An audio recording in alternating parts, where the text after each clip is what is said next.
Assalamualaikum warahmatullahi wabarakatuh. Rahayu, Sagung Dumadi. Kembali lagi di channel Babat Nusantara. Pada kesempatan kali ini akan menceritakan Gajah Mada seri kelima, Hemukti Moksa, bagian ke-27.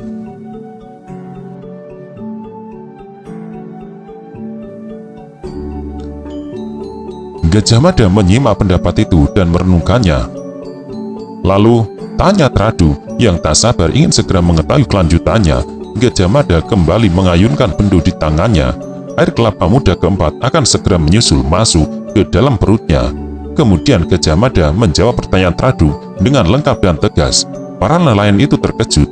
Berita yang dibawa lelaki yang mengaku bernama Gajah Genjong itu merupakan kabar yang benar-benar mengagetkan.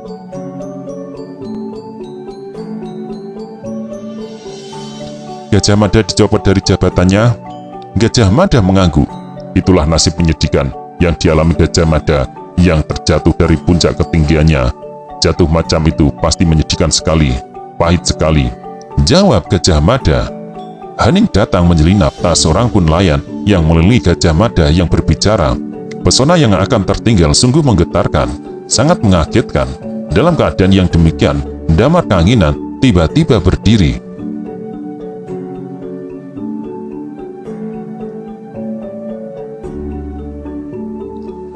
Benarkah berita yang kau bawa itu Kisana? Tanya Damar Kanginan. Gajah Mada mengangguk penuh keyakinan. Kau tidak sedang berbohong bukan? Tanya seorang nelayan. Gajah Mada terkejut karena masih ada orang yang meragukan ceritanya. Aku tidak berbohong, jawab Gajah Mada. Melihat sikap Gajah Mada yang demikian, akhirnya para nelayan galing itu tak lagi ragu. Mereka percaya cerita tentang Gajah Mada itu benar. Yang sulit untuk mereka mengerti adalah bagaimana Gajah Mada sanggup bertindak macam itu. Keramahan penduduk Galing menyebabkan Gajah Mada tertarik untuk menginap meski barang semalam. Gajah Mada merasa inilah saatnya baginya bisa mendengar suara rakyat jelata, mendengar bagaimana cara pandang mereka terhadap pemerintahan, menyimak apa yang mereka inginkan yang selama ini tidak memperoleh perhatian dari istana. Gajah Mada menjatuhkan pilihan menginap di rumah Tradung, rumah yang paling sederhana, bahkan akan ambruk. Tradung yang merasa tamunya adalah orang penting, bergegas mencari pinjaman tilam sebagai alas tidur. Namun tak seorang pun tetangganya yang memiliki alas tidur yang pantas. Apa boleh buat, tempat tidur yang bisa disediakannya hanya beralaskan tikar. Petang yang datang menumbuhkan suasana yang amat indah. Di langit barat, matahari yang seharian telah menunaikan tugasnya mempersiapkan diri tenggelam ke balik cakrawala. Gajah Mada memperhatikan matahari yang memerah, membara, sampai benar-benar tidak tampak lagi jejaknya. Sisa cahayanya terakhir, akhirnya lenyap menyisakan warna kemerahan yang menyebar di mana-mana.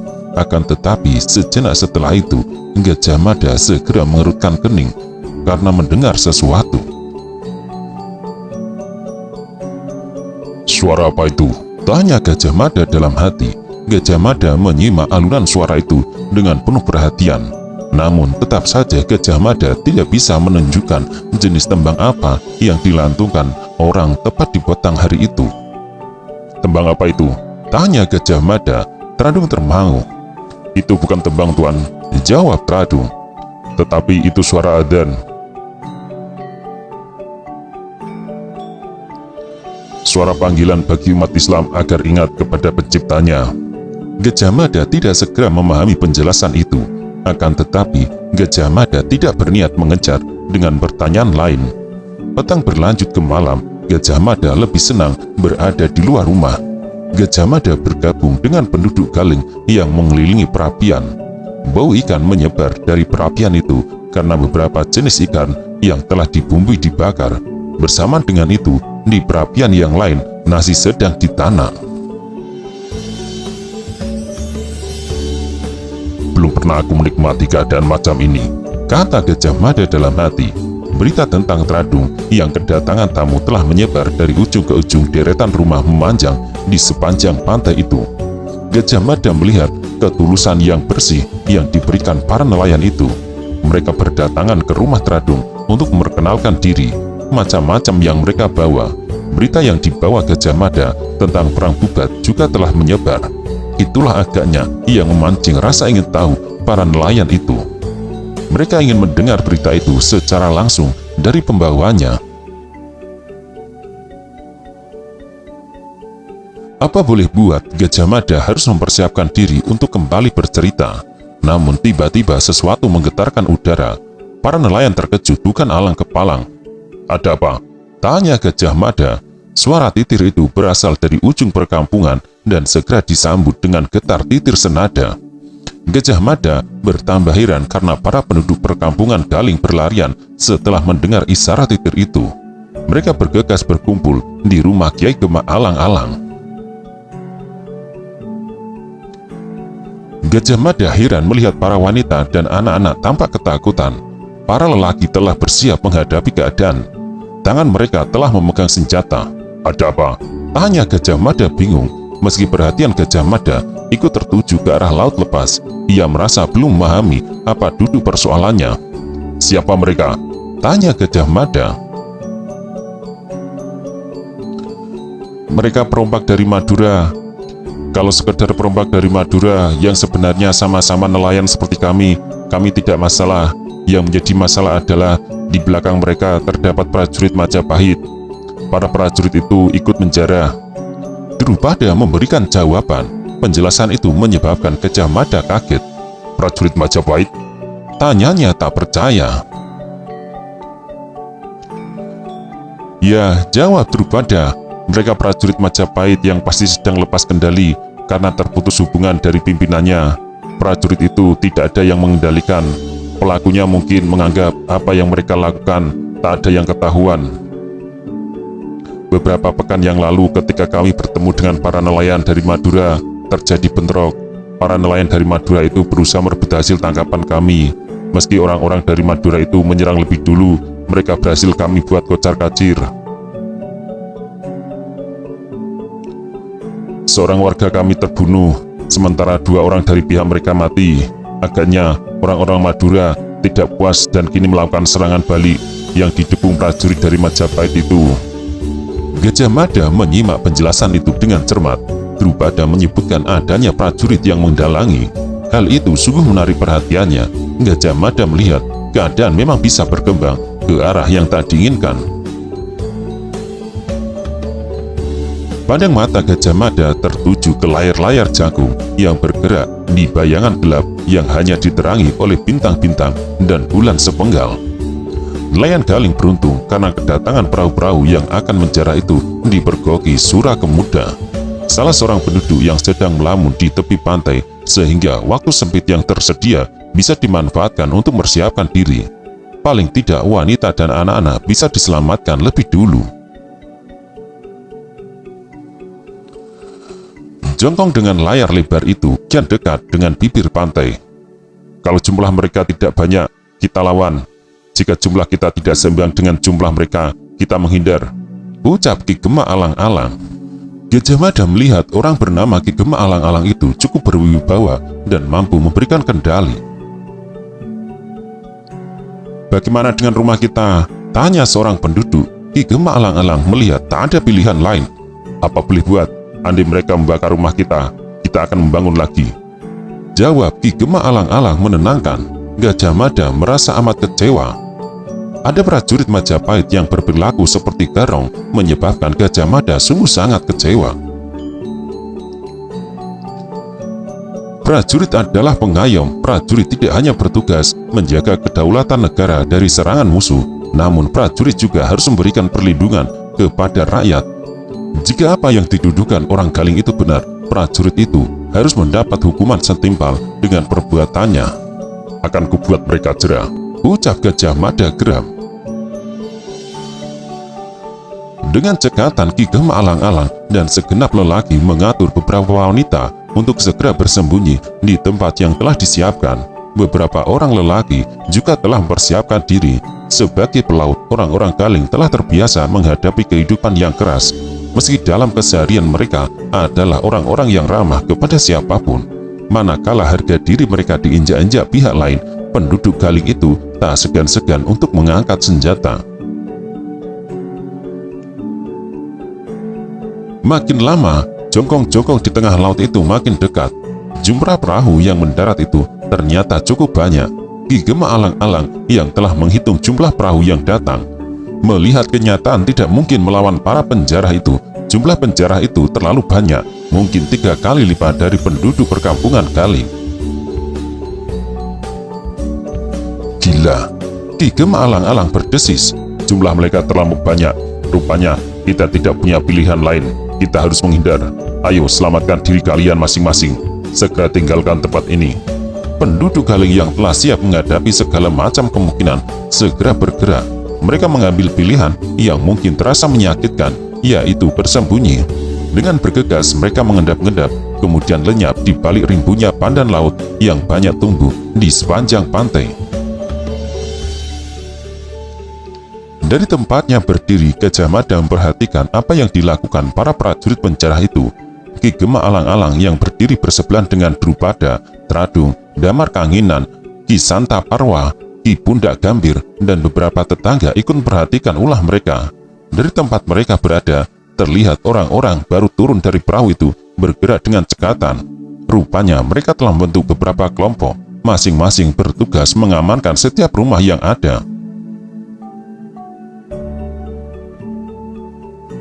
Akan tetapi, segera terdengar umpatan-umpatan kasar, keparat. Seorang pengumpat di kejauhan, bagaimana? Terdengar suara yang lain. Rumah ini kosong, mereka telah pergi. Jawabnya, geledah rumah yang lain. Para penjara yang jumlahnya cukup banyak itu bergerak amat gesit. Salah seorang di antara mereka segera menendang pintu. Namun orang-orang yang berloncatan masuk untuk melakukan penggeledahan itu tidak menemukan siapapun, kecuali jejak-jejak yang belum lama ditinggalkan pemiliknya. Dari dapur terlihat perapian yang masih berasap. Apakah kedatangan kita telah diketahui? Seseorang bertanya dengan nada sangat penasaran. Tampaknya begitu. Tadi kita melihat ada cahaya api. Hal itu bertanda ada orang di sini. Sekarang mereka menghilang. Sial, umpat seorang dengan suara amat keras. Kita telah menempuh perjalanan begitu jauh untuk buat perhitungan dengan orang-orang Galing. Namun mereka seperti tikus yang lari terbirit-birit. Bakar semua rumah.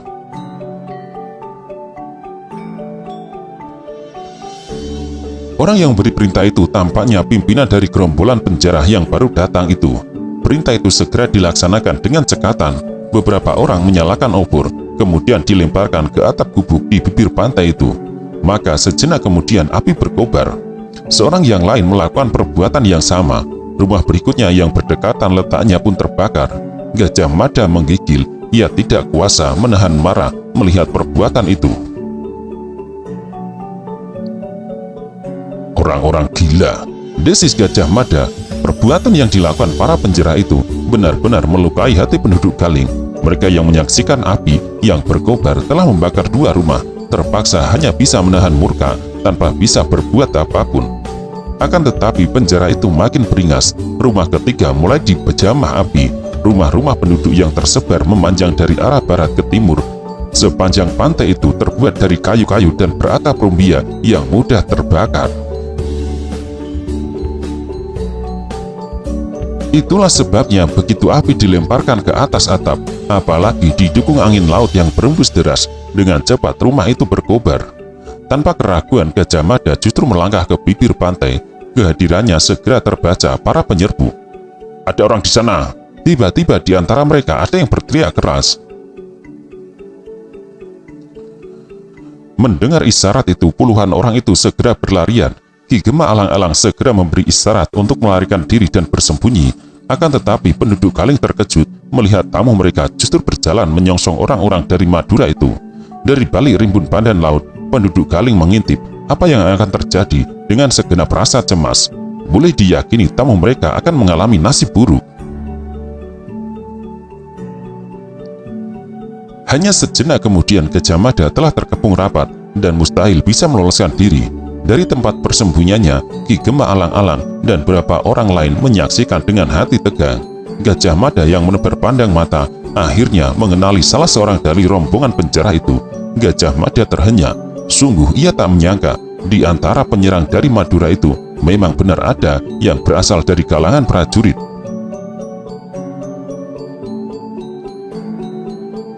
Dista Anggara. Gajah Mada berdesis. Gajah Mada memperhatikan orang berjubah hitam dengan ikat kepala dihiasi bulu-bulu ayam jago yang tampaknya menjadi pimpinan gerombolan perampok itu. Dalam tatanan keprajuritan, tak ada jenis pakaian atau penampilan macam itu.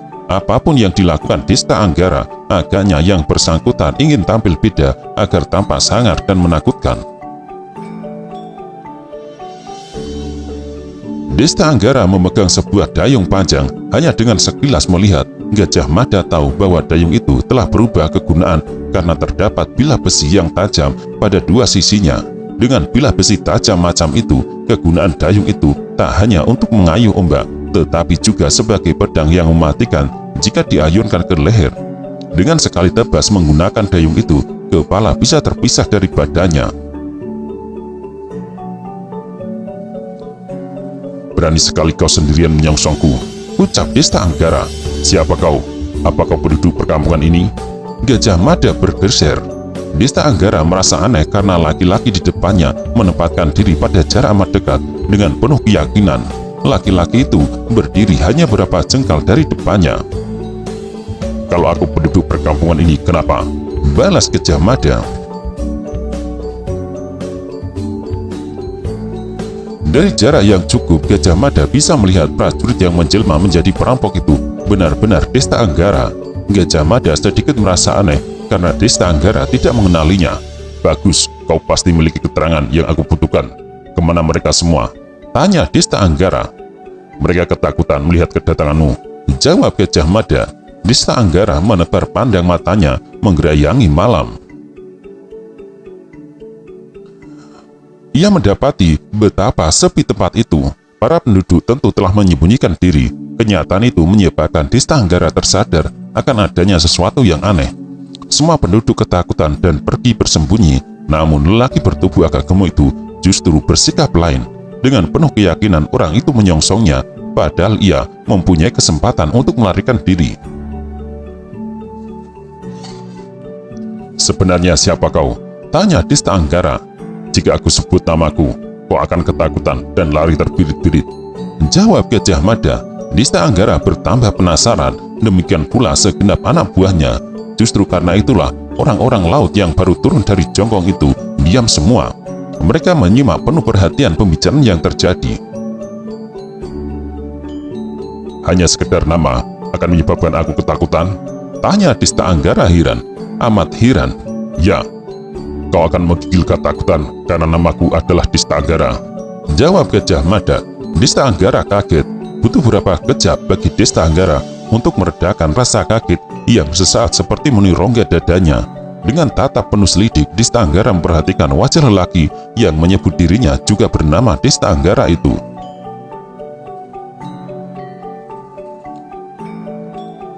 Gajah Mada balas memandang Desta Anggara dengan tajam. Rupanya nama Desta Anggara sedemikian terkenal dan disukai orang. Aku dikagetkan sebuah kenyataan. Ternyata ada juga orang bernama Desta Anggara di sini, ucap Desta Anggara. Gajah Mada kembali melangkah lebih mendekat, membuat Desta Anggara bertambah heran.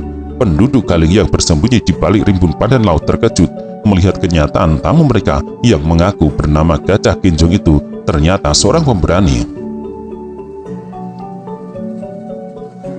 Bahkan terlalu berani karena tidak mengukur kemampuan dalam menghadapi kepungan yang sedemikian rapat. Apa kau juga bernama Desta Anggara? Tanya Gajah Mada. Desta Anggara yang dipermainkan merasa kepalanya seperti akan meledak. Jangan main-main denganku ke sana. Siapa sebenarnya kau? Desta Anggara meledak dengan suara berat. Gajah Mada membuang senyum sinis. Senyum yang dirasakan oleh Desta Anggara amat meremehkan. Jika benar kau bernama Desta Anggara, sungguh kebetulan sekali. Aku memiliki nama yang sama. Namaku juga Desta Anggara. Hanya saja, aku amat tidak senang ada orang lain juga bernama Desta Anggara. Seingatku, aku telah membunuh 25 orang karena mereka berani menggunakan nama itu, ucap Gajah Mada. Desta Anggara menggigil, dayung di tangannya nyaris mengayun ke arah lelaki gemuk pendek yang berdiri tepat di depannya. Namun dengan sekuat tenaga, Desta Anggara berusaha menguasai diri. Dengan penuh perhatian, Desta Anggara berusaha mengenali lawannya. Akan tetapi, meski ia merasa pernah bertemu dengan orang itu, ia lupa pernah bertemu di mana. Gajah Mada melanjutkan, apalagi jika orang yang menggunakan nama Desta Anggara itu jenis laki-laki sampah yang tak ada gunanya hidup di dunia ini, karena pekerjaannya hanya mengganggu orang lain, seperti yang sedang kau lakukan saat ini. Kau adalah seorang prajurit, mestinya kau melindungi rakyat.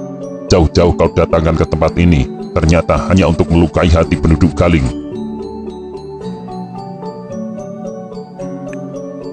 Gema ucapan Gajah Mada itu bagi mantul-mantul di setiap dada. Seorang bertubuh kekar itu menyebut prajurit Majapahit, menyebabkan orang-orang laut itu sangat penasaran. Bagaimana mungkin orang itu mengetahui dari mana mereka berasal, bahkan juga mengetahui nama pimpinan mereka adalah Desta Anggara. Rupanya pengetahuanmu tentang diriku cukup banyak. Hal itu memang sangat mengherankanku.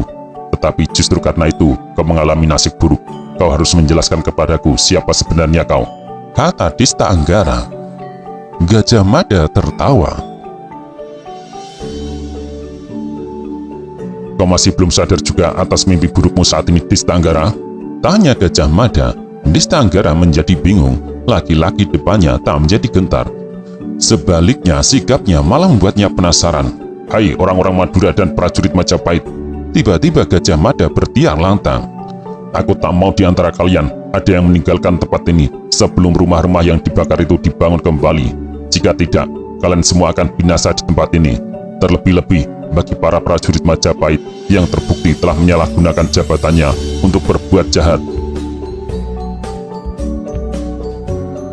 Bagi ada petir yang meledak, gabungan orang Madura dan para prajurit Majapahit itu makin kaget oleh kenyataan yang tidak terduga yang datangnya bertubi-tubi. Desta Anggara mencoba memperhatikan wujud lelaki di depannya dengan lebih seksama, dan Desta Anggara menggigil manakala akhirnya berhasil mengenali wajah itu.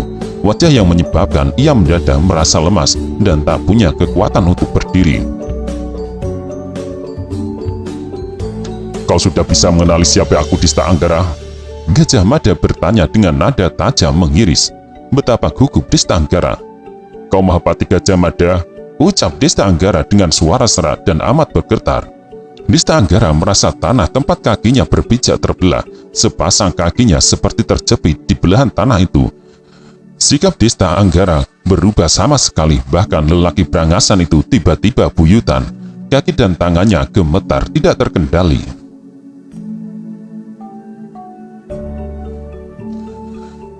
Di samping Desta Anggara ada beberapa orang yang lain yang merupakan prajurit Majapahit. Di antaranya adalah Kepu Tenggarang dan Kepu Bondowoso. Gila, desis Kepu Tenggarang. Bagaimana Gajah Mada bisa berada di sini? Betapa tegang Kepu Bondowoso. Apakah dia benar Gajah Mada? Bisik Kepu Bondowoso. Kepu Tenggarang gelisah. Desta Anggara telah menyebutkan namanya. Mati kita di tempat yang sedemikian jauh dari ibu kota. Kita kepergok membuat ulah macam ini, balas Kepu Bondowoso. Kekasaran dan keberingasan Desta Anggara mendadak hilang berhadapan dengan Gajah Mada yang pasti sudah ia kenal dengan baik, menyebabkan nyalinya runtuh. Yang tersisa hanya rasa takut dan rasa bersalah. Menghadapi kenyataan yang demikian, anak buah Desta Anggara kebingungan.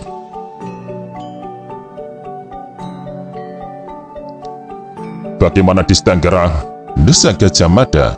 Mulut Desta Anggara gemetar. Laki-laki itu bahkan tidak mampu menahan berat tubuhnya sendiri. Tiba-tiba ia jatuh tertunduk. Mana keberanian yang kau miliki yang telah kau pergunakan dengan baik untuk menakut-nakuti para penduduk perkampungan Galing? Ayo berdiri Desta Anggara. Aku akan mewakili mereka meladeni semua kehendakmu. Kau tak perlu berhadapan dengan Arya Mandalika Nala. Jika itu sampai terjadi, ia pasti akan melemparmu ke tengah laut agar kau menjadi santapan ikan-ikan raksasa. Cukuplah Gajah Mada yang akan meladenimu jika kau punya keberanian. Di luar dugaan siapapun, tiba-tiba Desta Anggara mendekap wajahnya. Ia menangis sesunggukan. Pengaruhnya sungguh luar biasa. Segenap nelayan Madura yang menjadi kaki tangannya kebingungan. Mereka sama sekali tidak menduga Desta Anggara bakal runtuh semudah itu. Maka bagikan buah semangka jatuh ke batu, runtuh nyali mereka. "Aku kecewa sekali," teriak Gajah Mada. "Kalau aku tak melihat dengan mata kepalaku sendiri, aku tidak akan percaya prajurit Majapahit bisa menjadi perampok, penjara, bahkan mungkin memperkosa wanita-wanita." Gajah Mada menebarkan pandang dengan tatapan mata mengiris. Semua orang yang bersirobot dengan tatapan matanya terpaksa menunduk. Tidak ada seorang pun yang berani menengadahkan kepala. Suasana yang telah berubah menjadi mencekam itu menyebabkan mereka ingin segera minggat dari tempat itu. "Aku tahu masih ada yang lain selain Desta Anggara. Ayo, kepada mereka yang merasa dirinya prajurit Majapahit, aku minta berkumpul bersama Desta Anggara. Cepat!" perintah Gajah Mada. Apa yang dicemaskan Kepu Tengarang dan Kepu Bondowoso menjadi kenyataan. Gajah Mada meminta mereka berkumpul untuk bertanggungjawabkan perbuatan mereka. Kepu Tengarang dan Kepu Bondowoso menundukkan wajah saat muncul dari kerumunan dan bergabung dengan Desta Anggara. "Desta Anggara, Kepu Bondowoso, Tengarang, masih ada yang lain?" teriak Gajah Mada. Banjar Sawit dan Mahisa Kertopati yang berada di belakang rupanya tahu tidak ada gunanya bersembunyi. Gajah Mada pasti akan melakukan pemeriksaan satu persatu. Dengan lantah gontai dan kepala tertunduk pula, keduanya keluar dan bergabung dengan Desta Anggara. Desta Anggara masih menangis sesunggukan. "Memalukan." Gajah Mada benar-benar marah. "Aku sama sekali tidak mengira kalian menjadi prajurit Majapahit hanya untuk melakukan perbuatan tak terpuji seperti ini. Apa mata kalian lebih buta sehingga melakukan perbuatan ini?" Ketika ketahuan menangis sesunggukan. Tak ada yang berani berbicara, tak ada yang berani menjawab. Semua cemas dan resah.